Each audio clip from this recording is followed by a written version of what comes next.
Сегодня нас ждет необычное приключение.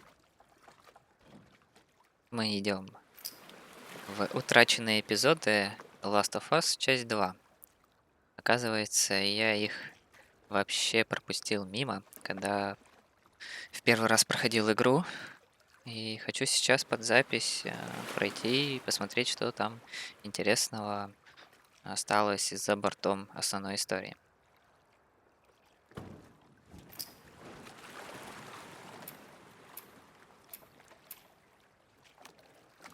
То есть у нас 3 миссии. Вечеринка в Джексоне, канализация Сиэтла и охота. Не знаю, будет ли одним видео или нескольким. Сколько придется разбивать и по длительности, как это получится, пока я и вообще не представляю. Ага. С- мгм. Ну, давайте посмотрим, что в вечеринке. Комментарии мы включим, вступительный ролик тоже включим и посмотрим, что там интересного.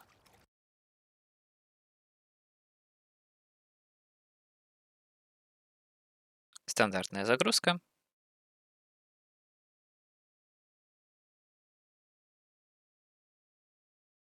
Странно, что не доработали, или может доработали, люди, которые занимались портированием игры.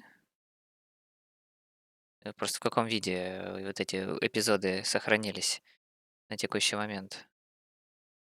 Там, голые уровни без... О, компиляция еще.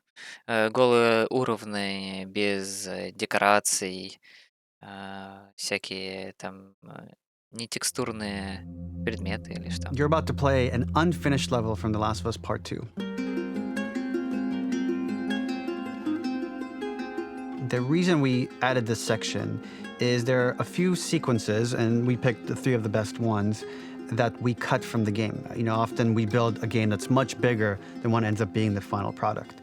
They were months away from being finished, but we wanted to give you an insight of what it's like when we built a game, because often we have this whole thing constructed and it doesn't have final art or audio or dialogue. And here you get to see the building blocks of what it's like when we first string a bunch of these levels together. This is the intro to the first deleted level, and this one is the roughest of the 3. We wanted to show more of how Jackson operates. So this is the festival where Ellie ultimately kisses Dina. This sequence would have come very late in the game as a flashback sequence while you're in the farm with Dina. And we wanted to show what is the rest of Jackson doing, and wanted to put on the stick, make it interactive.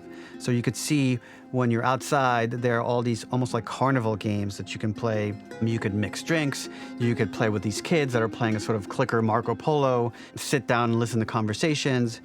And all the different interactions were first or second pass, very, very early passes. The building blocks are there, but nothing is final. And ultimately, while we were very excited by the sequence, it's pretty fun and lighthearted. It just slowed things too much as we're barreling towards the end of the story at this point. So again, reminder, rough, missing audio, missing animation, missing gameplay tweaks, missing dialogue, but pretty representative of what it would have been. So enjoy. Как постарел Дракман.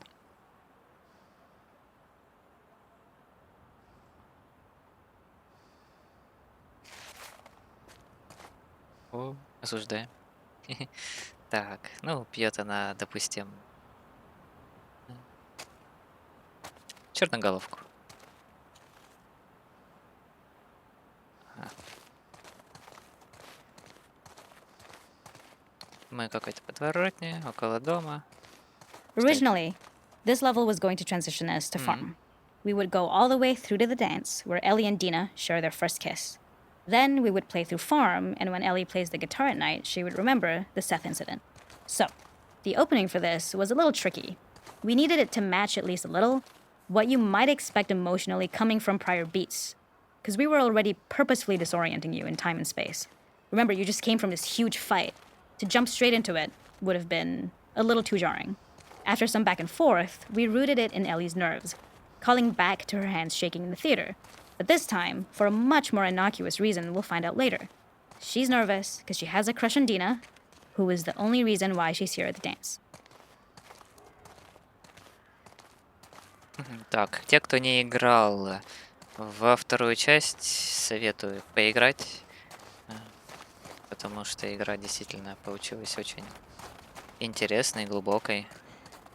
И те, кто высказывается о ней, ну, прям очень плохо, явно преувеличивают.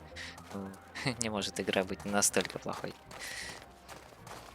Так, смотрим, что у нас здесь. Ну, понятно, что это уровень черновой, и нам рассказывают о том, что повествование во второй части скачет, и поэтому мы от одного события прыгаем к другому, и оно во времени очень может быть сильно отдалено. И данный момент тоже у нас как воспоминание о том дне, когда Элли пошла на танцы ради того человека, который ей очень нравится. Something we really wanted to do was highlight the way their lives had turned upside down since she went down this path. We had this idea of recontextualizing all of our usual gameplay mechanics that were designed for really violent ends. The workbench, door bashes, throwable weapons, and even the infected, which is my personal favorite. Peppered throughout the level are moments of levity or shared history, all the while seeing how happy and mundane they all were before her huge revenge odyssey. Да, вторая часть построена на жажде мести, и поэтому контраст между тем, какая Элли была и какая стала, очень большой. И как раз разработчики хотят подчеркнуть, каков мир всего там перевернулся за там сколько, совсем недолгое время. На нас обращать внимание, кстати. It is not a festival without one of these throwing games. This one, of course, uses our throwable system where you're often chucking explosive things or stunning things, but for a more wholesome purpose, although some people take this game really seriously. A fun aspect of this is if you did well, you could win a toy here. Ellie would place it in her pocket. If you had done this, you'd find the toy with JJ, the baby, later back at the farm. When we cut this, the toy made it through anyway because it was so cute. It is the same one you see on the tractor at the farm. Ollie the elephant. Можно выиграть слоненка Оли. Давайте.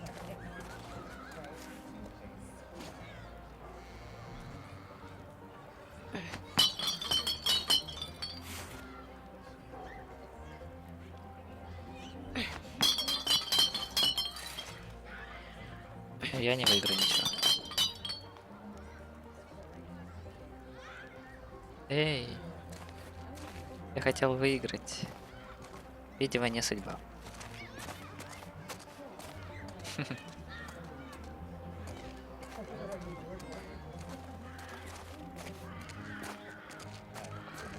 Идем дальше, смотрим, какой у нас комментарий здесь. Ага. Если там мы бросали, то тут, наверное, нужно прятаться и стрелять снежочками. This is one of my favorite sections because I think that it achieves both the slice of life aspect of Jackson while also being a stark reminder of how dark the world that they live in really is. To attract attention and curiosity, one of the kids was supposed to make this adorable, messed up little clicker impression, and the others would giggle. We tried a version where if you got close enough, the kid might try and follow you a little before turning back. Since clickers are blind and move by echolocation, for this game of messed up tag, Ellie must close her eyes and listen for when the children give themselves away. The thought was that these kids are in relative safety. They still grow up with the dangers of clickers and runners, and all those lessons would embed themselves in the games that they play. When the festival got cut, they tried to preserve this moment and move it to the front of the game where the snowball fight is, as a tutorial. However, being in the headspace of a clicker doesn't really teach you how to deal with them. Eventually, it evolved, and they instead made the snowball fight, which was, I think, way more effective. For me, it's character illuminating that not only does Ellie know this game, she plays along. There's a familiarity with the kids that's really nice to see, especially because it's such a difference from the Ellie we see later, who has a sort of hollow normalcy that she's trying to get with JJ, but kind of fails. Давайте подойдем, посмотрим, что тут.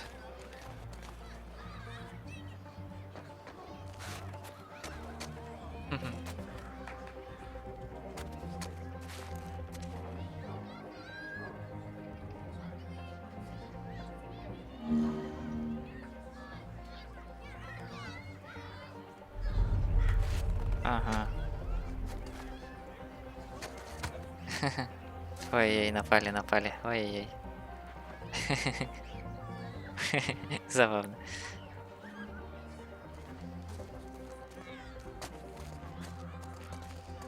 Ну, понятно, что тут слух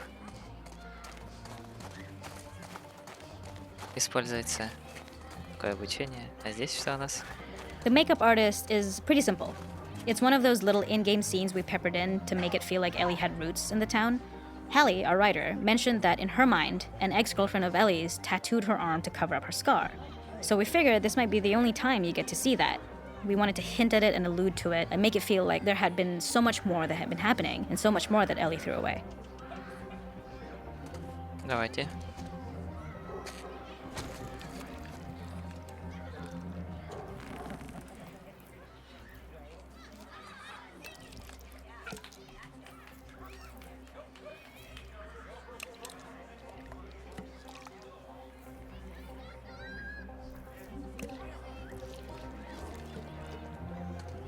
Татуировка, да. Была большая на руке. И ничего нам так и не нарисовали. Ну вот.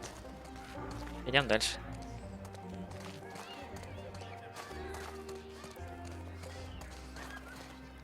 Пенек. Можно просто посидеть?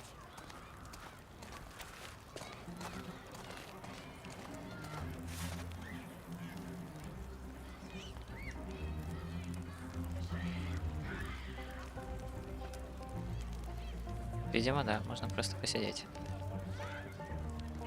Какой-то дополнительной активности здесь не успели придумать и реализовать. Так, что еще дальше у нас? В этот угол, если зайти. Ага, я был прав. Здесь тоже что-то имеется. We use our workbench a lot to make a lot of things that kill and maim and hurt people. Here, we had the silly idea of using the same feel, harkening back to the same animations, using the exact same UI to instead fix a drink. Like the workbench, you could pick your base and then you could add something to it. And at the time, we had some different reactions from Ellie based on how strong you chose to make the drink. Something we wanted to prototype though, before it got cut, was picking up some ingredients around to add, like a lime or maybe a bottle of someone's favorite whiskey or salt, like you were earning upgrades. We also toyed with having Ellie carry around the drink you made and occasionally sip it, psyching herself up to go talk to Dina inside because she's nervous. It got too noodly though, because she would need to keep placing it somewhere before she did anything, so it would have ended up more trouble than it was worth. Мгм, интересно. То есть мы сейчас будем бурбон, пиво, текила. Ну, давайте текила.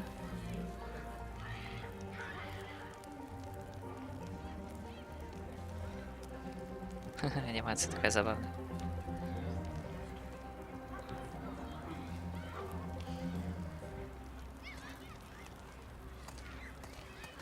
Да. Ой, еще одна интерактивная игра. Что нужно делать? Нажмите, чтобы начать замах, когда есть. Хоть где-то мы победили.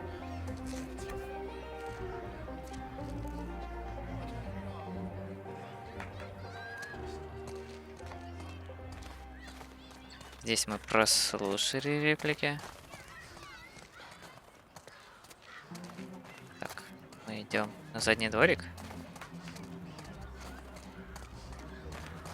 Что тут There's a еще hidden есть? spot at the back that was just a bit of fun. It was highlighting Jackson's normalcy with something we would find in a real world. In the back, you would find teenagers finding some alone time with each other in a dark corner of a party. It was rewarding the player for peeking into a hidden corner, but ultimately redirecting them back to the festival.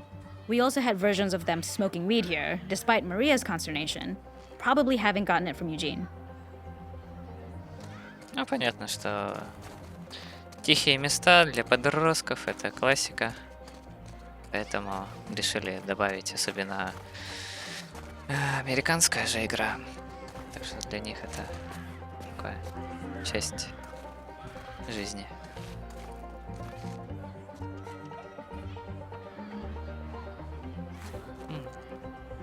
Томми. Оп, и там пусто. Забавно.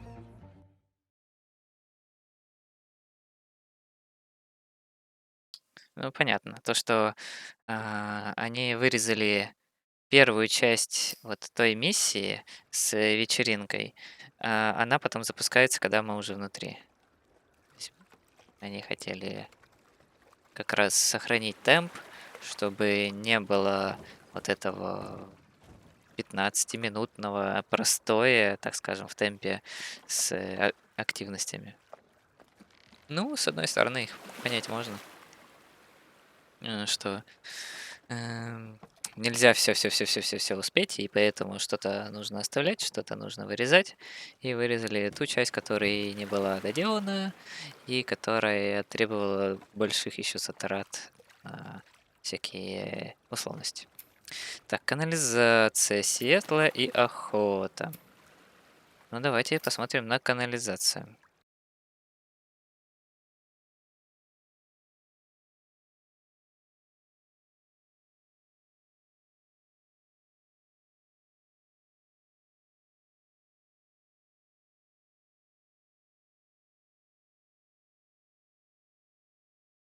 Снова у нас тут, наверное, кэширование шейдеров будет, потому что эти уровни... А, нет. Они, по идее, не задействуют то, что было в предыдущий раз.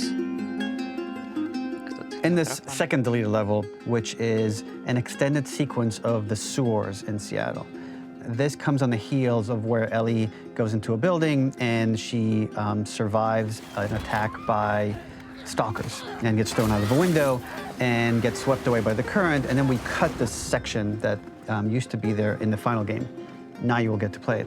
So this was a way to get a bit more interesting puzzles, interesting traversal, figure out how Ellie can navigate the sewers with the fighting current. Ultimately, with a lot of these levels and these sequences, the reason why we cut them were for pacing purposes. But here it is for you in this very kind of raw form that part of it will feel finished, parts of it will feel like assets are missing as far as audio, animation won't be final. But it's a glimpse into what a game looks like when it's months away from finishing. Enjoy.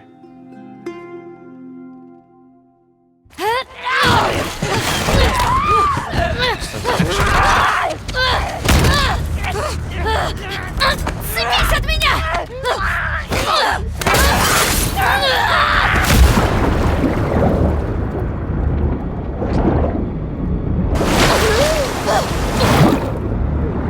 Какая настырная. Так, это попала в финальную версию. И, по идее, сейчас нас несет канализация. И... Тут... Я помню, где мы оказываемся. В самой игре. А тут... Так, вот этого момента уже не было. Так.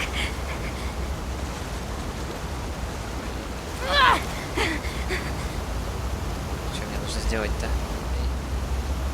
Люди, помогите. Ага, все, понял. Сраный Сиэтл. Так, где это я? Хороший вопрос.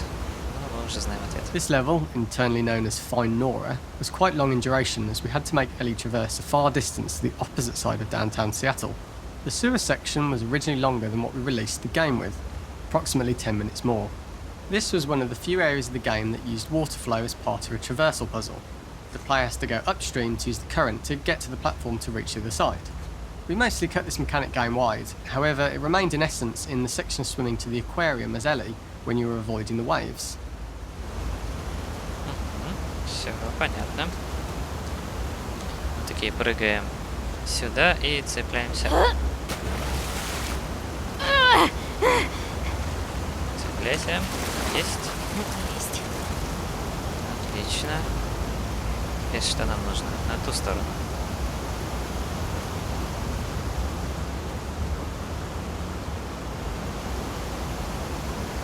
Здесь есть у нас When players комментарий. reach the doorway and enter into the room, they're faced with a dead end. The real reason for this dead end room is that on the reversal, when exiting back out of the doorway, players are faced with the route onwards.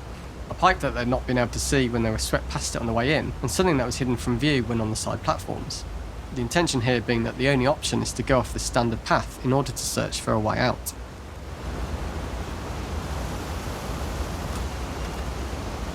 Что у нас тут? Можно даже не так собирать.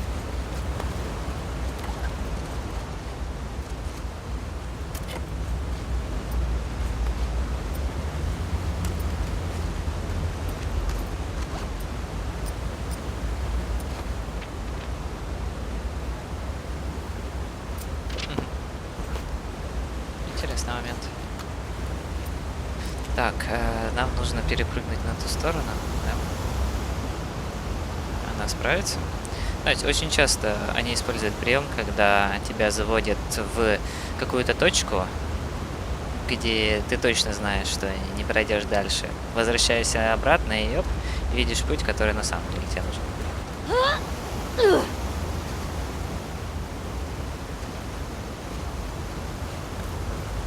Так, один комментарий я там пропустил. Заберите меня отсюда. И здесь тоже тупик.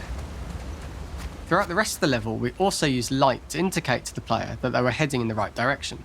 At each turn, however, we block the direct route forward. Players would know that they just have to keep finding alternative paths, promoting those feelings of being desperate and trapped.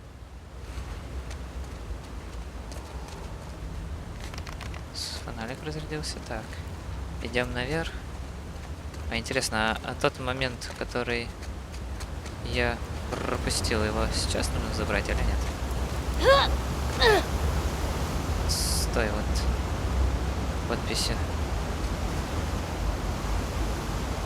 А тут лестница есть. Но я не вижу, можно ли туда забраться. Скорее всего, нет. Ну, если что, мы пропустим. Что ж поделать. Да, и с помощью света они направляют, и с помощью, кстати, вот этих зеленых листьев, водорослей они тоже создают. We slowly introduce the player to consider climbing into smaller pipes and crouching in these tight spaces. This is to slowly build up to and Надо encourage наверх. the player to climb into such small Дальше, pipes that they вверх. have to be crawling on their stomach, which is something that the player previously may not have recognised as a playable space, let alone the desired route they need to take.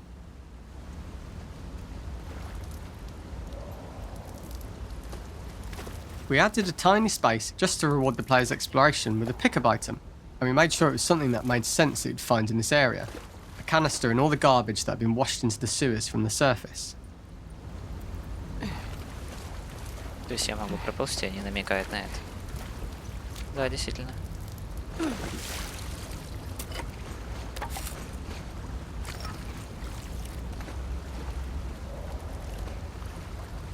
Ну, сделано хорошо.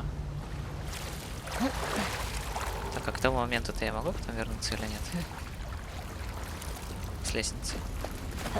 We love the idea of making Ellie prone through a tiny dirty pipe in order to get out, as it was a great opportunity to use our prone mechanic. A unique camera setup was created to support crawling in these pipes, as the standard prone camera is much higher above the player. We also created custom collision in order for Ellie to manoeuvre in these tight spaces easily.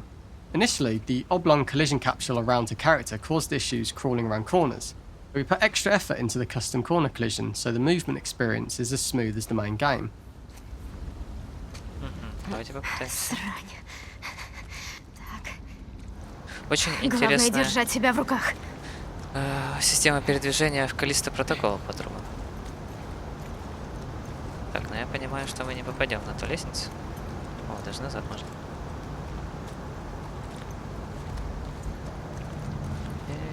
Все, назад нельзя. Застряли. Ну, значит, только путь вперед.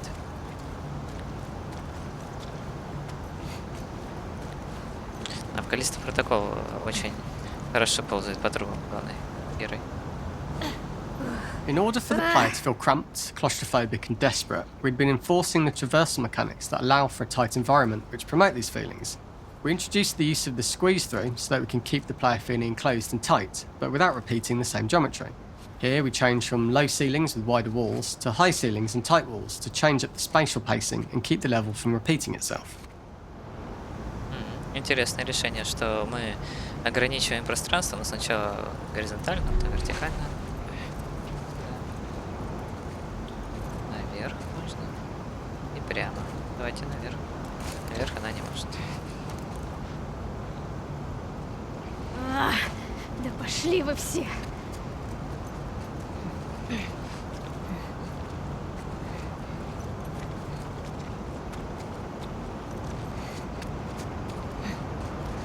Вот где я точно не хотела бы сдохнуть.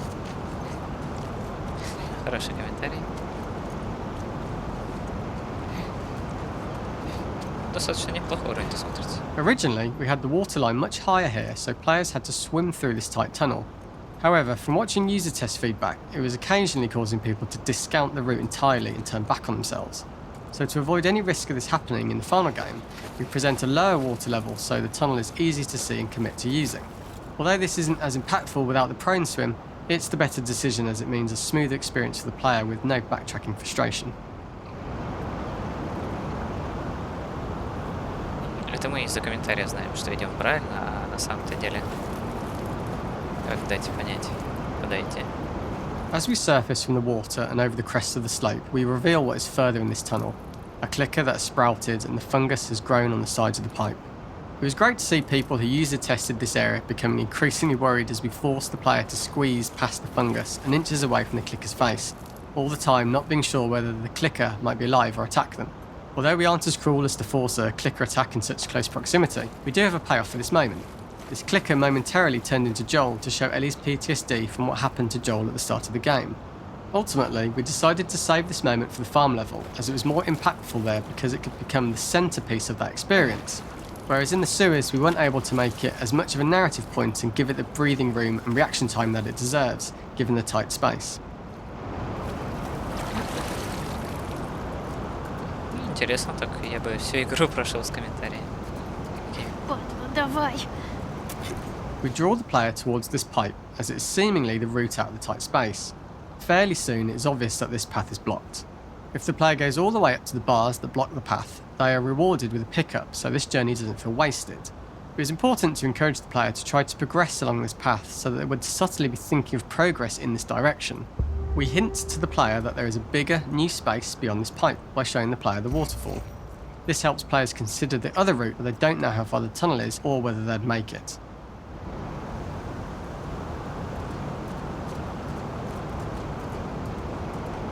Да, и разработчики иногда не боятся завести игрока вот в такой вот тупичок, так что это нормально. Зараза. Явление. Причем обязательно есть какая-то награда. То есть не просто так наматываешь круги, а действительно что-то узнаешь новое. Ага, вот щелкун, о котором рассказывал разработчик.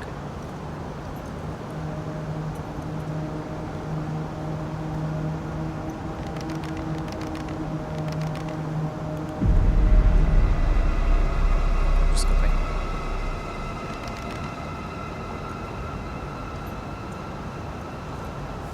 Да, действительно, получилось жутковато. Даже О, знаю, черт! что будет.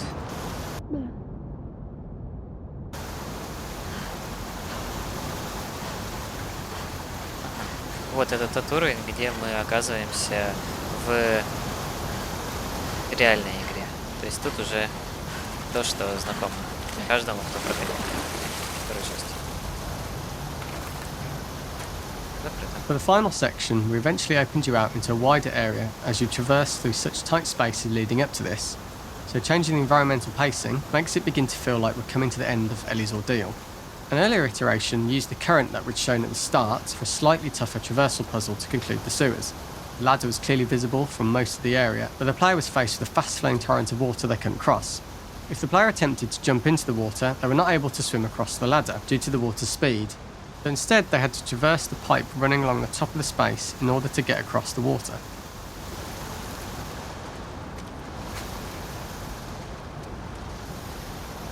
Да, значит, тут так и пропустили первое. Первую рассказочку. Ничего страшного.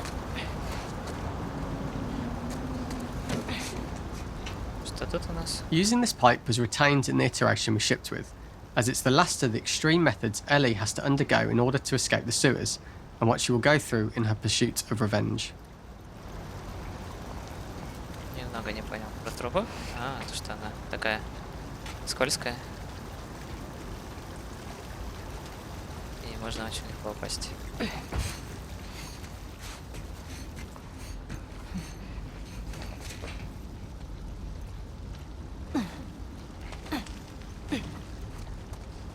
The last ladder climb is quite lengthy, and although we could have trimmed it down to a shorter climb, we liked how this last segment of the journey built anticipation for whether there was success at the top or not after all you've been through.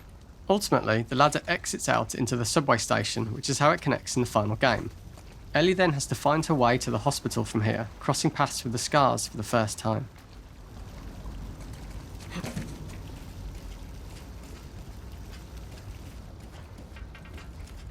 Да, интересно, как продумываются детали, которые в реальном геймплее очень быстро проходятся.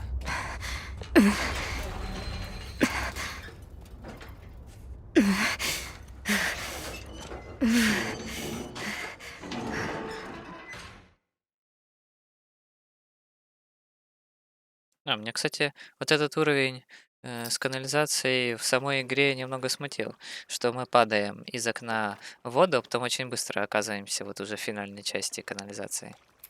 Действительно, блок целый пропустили, хотя если бы оставили, ничего бы страшного не было, он и не 10 минут, это мы сейчас слушали комментарии, немного там неспешно бродили из угла в угол, а если играть на полном серьезе, то довольно-таки быстро. Ну, хотя это что, им виднее. Охота. 3-й эпизод. Что там? Снова должно быть вступление от Нео Дракмана, и потом уже сам уровень.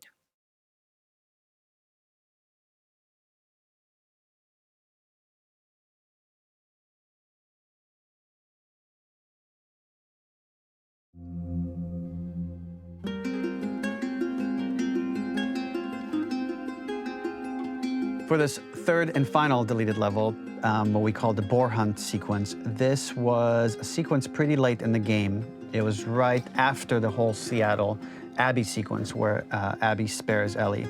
And then we wanted to come back into Ellie's story, but keep it a bit mysterious of how much time has passed, where is Ellie now? So we're coming in on Ellie and she's following a trail of blood. And we wanted to mirror in a way the deer hunt sequence from the first game, but this time do it with a boar. And there's something with Ellie that now she can't let go of this violence. She's pursuing it, even against this innocent animal.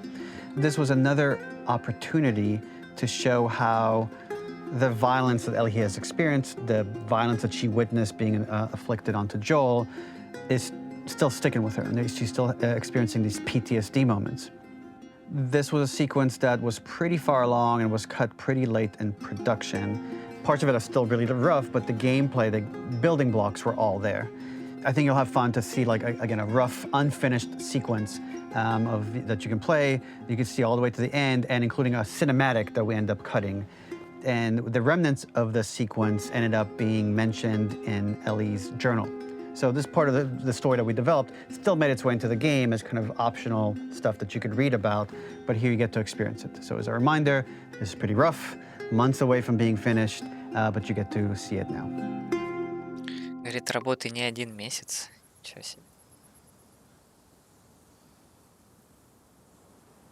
Какой? Скин уже поздний. Где ты? Идем как кровавому следу. So the boar hunt was one of the hardest levels for me to work on. It was a huge challenge with the systems that we had, and we kept trying, but it never felt quite right. Originally, the level happened after the Jackson Festival, which also got cut, but before Farm. Once the festival got cut, it became the prologue to Farm. The intended experience is that we jump forward in time after the fight with Abby in the theater. We don't know where Dina is. We likely assume she's dead because she was just bleeding out. Ellie is alone. Her hair is short. So maybe this is the future or the present. And she's hunting. Hunting who? Abby still?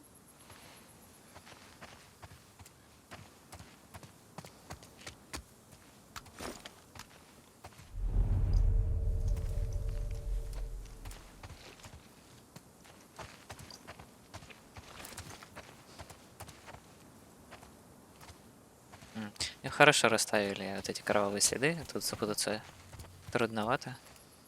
А, я понял, почему. Они на 1 месяц, потому что уровень, наверное, черновой. Потому что основная линия идет, а все, что по бокам, еще не доработано. In early iterations of the fight, it was more arena-like. The player slowly whittles down the boar's health. Ellie gets more visceral and more vicious. We get a little worried about her. As the boar gets weaker, more panicked, more feral, and we start feeling sympathetic to the boar was the hope. In all of these iterations, especially of these wider areas, it required custom AI and scripting to make sure it continued to feel organic as an animal, but we really needed it to do specific stuff. It needed to be able to close distances really, really quickly. It needed to charge to attack, but we wanted the feeling of hunting, so we needed to track it down from afar. And we also needed to discourage the player from attacking the boar when it's that close, or it would kind of turn into this melee kerfuffle. How do we do this in our world while keeping the boar believable? Ну, понятно, то есть определенная геймплейная задача, а как ее решить правдоподобно, непонятно. We must have gone through 5 or 6 iterations of the boar fight and all, and every single time it changed pretty drastically. We split it into clear phases, where one was like all long range. We tried another where you're getting close and you get to jump on it quite literally. You're jumping off of a rock to attack it. And then finally, we tried a bunch where you almost sort of go around a bunch of trailers and try and wrestle it. We uncovered after some time that taking down a boar over several phases felt very laborious and a little dramatic. It was comically long. It felt too boss-like, a little too gamey. We decided to cut the first few phases, and we opted for a cold open after the boar had already been hurt off screen. So that allowed us to focus on feeling like we're closing in on prey and to introduce the boar when it was at its most dangerous. Already hurt, already feral, much too close for comfort. And so the thinking was it would bring us more into Ellie's mindset. Is this really hunting for food, or is she hunting for some other reason?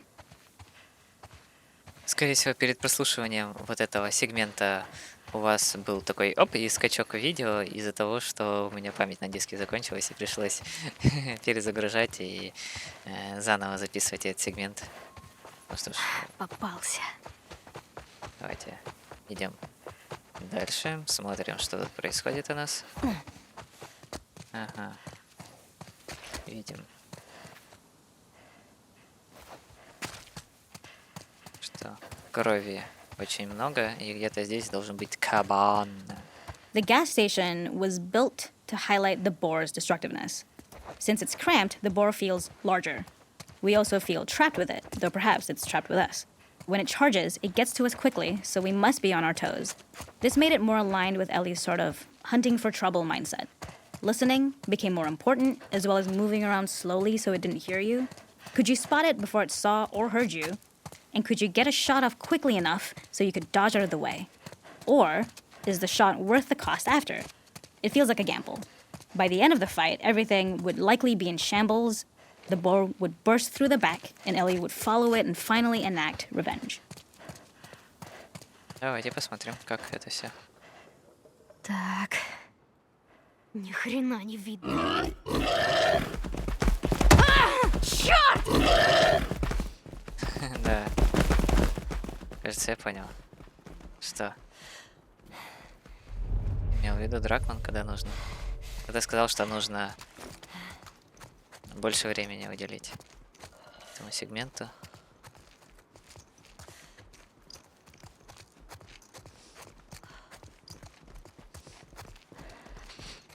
Тут же. Попался!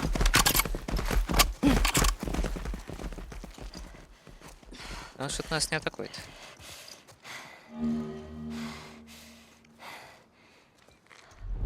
Оп, мы его видим через наше читерное зрение. Точнее, это слух. Ну все. Некуда бежать.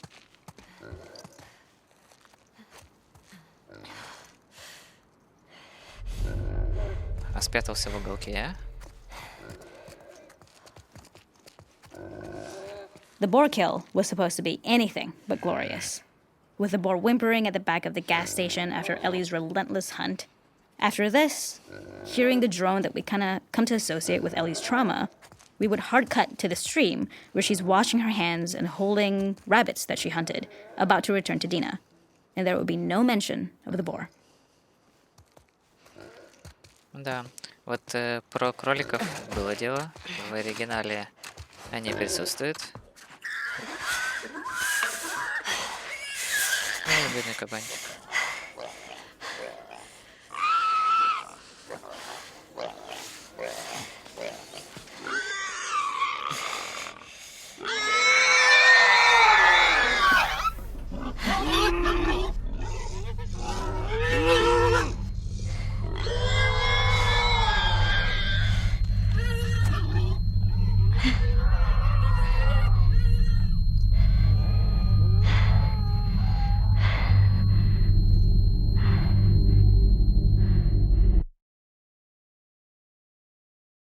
Вот и все. Да, хорошо они разбили, а, казалось бы, такие моменты, и все равно это как маленькая игра получилась, что мы вот такого веселого Джексона переходим к темной канализации и к трагической охоте. Спасибо большое, что были со мной. И я постараюсь какой-то момент записать все-таки одну из попыток прохождения вот этого режима без возврата за одного из персонажей, потому что мне очень нравится, по сути, такое прохождение миссии с финальным боссом в конце. И интересно получилось, и хотелось бы, чтобы и в новых играх они что-то такое же предложили интересное, но не знаю, как там у них в Интергалактике получится. Но хотя бы в следующем Last of Us было бы неплохо увидеть какой-то скачок вперед с развитием вот таких вот событий, которые тянутся как бы и друг за другом, и при этом еще идет прокачка. Это интересно, интересно было бы посмотреть. Так, а на этом я с вами хочу попрощаться. Большое спасибо за внимание.